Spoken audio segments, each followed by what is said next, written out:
So we're going to be learning another method of solving quadratic equations called completing the square. Alright, so hopefully these types of quadratics look a little familiar to you. These are called perfect square trinomials. And we learned how to factor these whenever we learned all of our factoring techniques.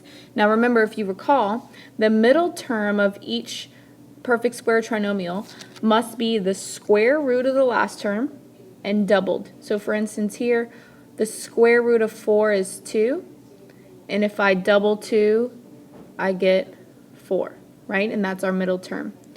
The square root of 9 is 3. If I double 3, I get 6, right? And that's the middle term there.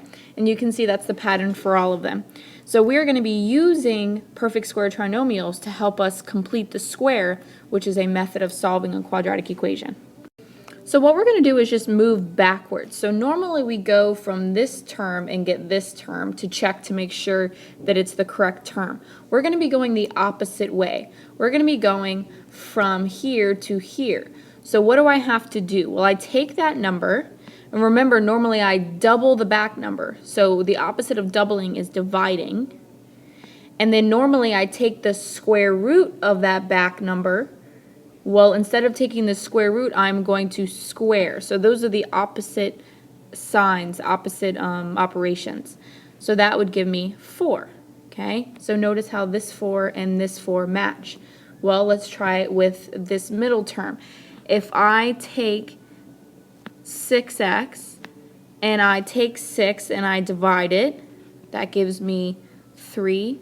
And if I square it, that gives me 9. So that back term is going to be 6 over 2 squared. Okay? Let's look at the last one here. If I take 8x and I divide it by 2 and I square it, I get 16, right? Because that's 4 squared, which is 16. So I can rewrite that last term as 8 over 2 quantity squared. So I took the middle term, I divided it by 2, and I squared it. Now what this is called is completing the square. We are completing the expression so that it creates a perfect square trinomial, which is completing the square. So anytime we are given a quadratic in the form x squared plus bx plus c, but the c that we're given does not complete the square, we can rewrite this equation so that it does form a perfect square trinomial. Okay? And we're going to be using the properties of a perfect square trinomial to help us solve the equation. Now remember, completing the square simply means we are looking for this number that when we add it on, it makes a perfect square, completing the square. Now we just talked about what that was. This special number is this number right here, b over 2 squared, okay, where b is the coefficient of the linear term. So we take the linear term, we divide it by 2 and we square it, and that's going to complete the square. Now remember, from factoring perfect square trinomials, that means that we take the square root of the constant term, which is b over 2, and then we can rewrite it like this, and that's in factored form, and this factored form is going to help us solve the equation. So for these questions, we just want to complete the square. We want to find this missing c term that will make this a perfect square trinomial, which, remember, all that means is we're going to be taking the linear term and we are going to be dividing it by 2 and squaring it, okay? So 12 divided by 2 is going to be 6, and after we square it, we get 36. So 36 is the number that's going to complete the square. So if I wanted to factor this, I take this number, b over 2. I know this is plus because this is plus. And that number 6 will go there, and that's my factored form. Remember, this number here is always the square root of this number. Okay? So since 6 is here, the square of that is 36, so these have to match up.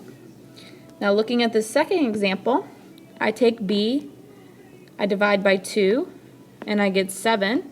And now we have to square that number, and I get 49. So that's going to be the number that completes the square. And if I wanted to factor this, that would be x plus, because this is a plus. Remember, if that's a minus, it's a minus. And then I want the square root of this number, which is also b over 2, to go here.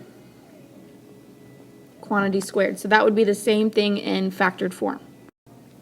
So we've solved quadratics by graphing, factoring, taking the square root. And now, if you're faced with a quadratic that does not work with any of those methods, you can always complete the square. Okay, so completing the square will work for any quadratic.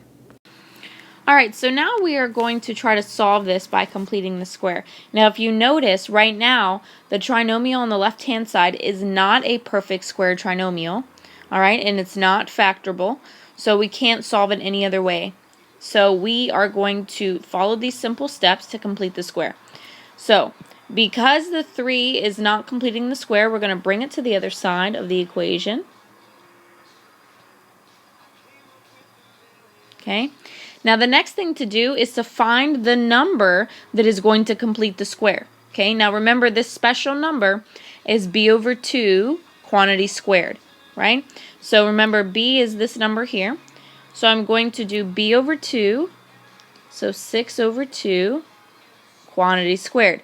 Now I'm adding 6 over 2 squared to the left-hand side, which means I need to add it to the right-hand side. Remember, this is an equation, and whatever we do to the left-hand side, we have to do the right-hand side, okay? We have to keep it balanced. So now that I've done that, remember the whole point of doing that is to now have a perfect square trinomial on the left-hand side, which I will.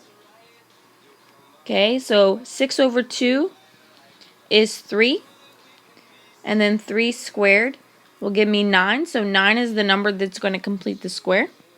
So on the right-hand side, I have 3 plus 9. Now remember, this side over here should now factor into a perfect square trinomial. So I'm going to factor that. And then I get 12 on the right-hand side. Now, it's important also to notice this 3 and this b over 2 number here are the same thing. So you just plop that b over 2 right here. I'm going to steal the sign from this guy, and that's how I factor it. Now, this should look kind of familiar from our square root lesson. I have something squared equals something else. So how do I solve for x? Now remember, we take the square root of both sides. Okay? So on the left-hand side, that leaves me with what's underneath the square root, which is x plus 3. On the right-hand side, since I drew the square root, I'm going to put my plus minus the square root of 12. Now solving for x, I bring the negative 3, subtract 3 from both sides. And now I get x equals, we're going to put that 3 in front, plus or minus the square root of 12. Unfortunately, I'm not done because the square root of 12 can be simplified. So that's x equals negative 3 plus or minus 2 root 3. And that is my final answer. Not very pretty, but it is a way to solve any type of quadratic that you will encounter. Alright, so now we're going to do another example, except for this example is a little bit different because if you notice, there's a number in front of the x squared term. Now, unfortunately, remember, we want to make the left-hand side of our equation a perfect square trinomial. But 3 is not a perfect square. Therefore, I'm going to have to take care of that in just a second. So remember, the first step is always to bring the constant term to the right-hand side. So I'm going to move the 6 over. Okay, becomes a negative 6. And now I need to get rid of the 3 in front. So I'm going to divide everything through by 3. So remember, whatever you do to the left-hand side, you do to the right-hand side. So don't forget to divide every single term. You should be dividing all 3 terms. So now simplifying, x squared minus 4x equals negative 2.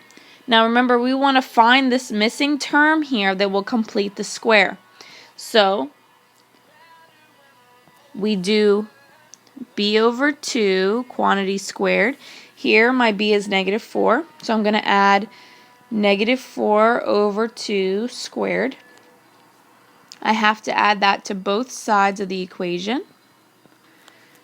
Okay, Now simplifying, negative 4 over 2 squared is going to be negative 2 squared, which is 4. So I'm going to get x squared minus 4x plus 4 equals negative 2 plus 4. Okay, so I just replaced here with 4, here with 4 because I just simplified. So now our left-hand side should factor, right? Now it should be a perfect square trinomial. It's going to be x and then minus or plus whatever b over 2 was. Now b over 2, remember, is this value, negative 4 over 2, which is negative 2. So x minus 2 squared equals, combining like terms, I get a positive 2. Now notice this is a minus, so this is a minus, right? So now whenever I solve, we take the square root of both sides. Taking the square root of both sides, we get x minus 2 equals plus or minus the square root of 2. Remember, anytime I'm drawing the square root, I get that plus minus. So now solving for x, I bring the 2 over, and I'm going to end up with x equals, I'm going to put that 2 in front, plus or minus the square root of 2. So those are my two solutions by completing the square.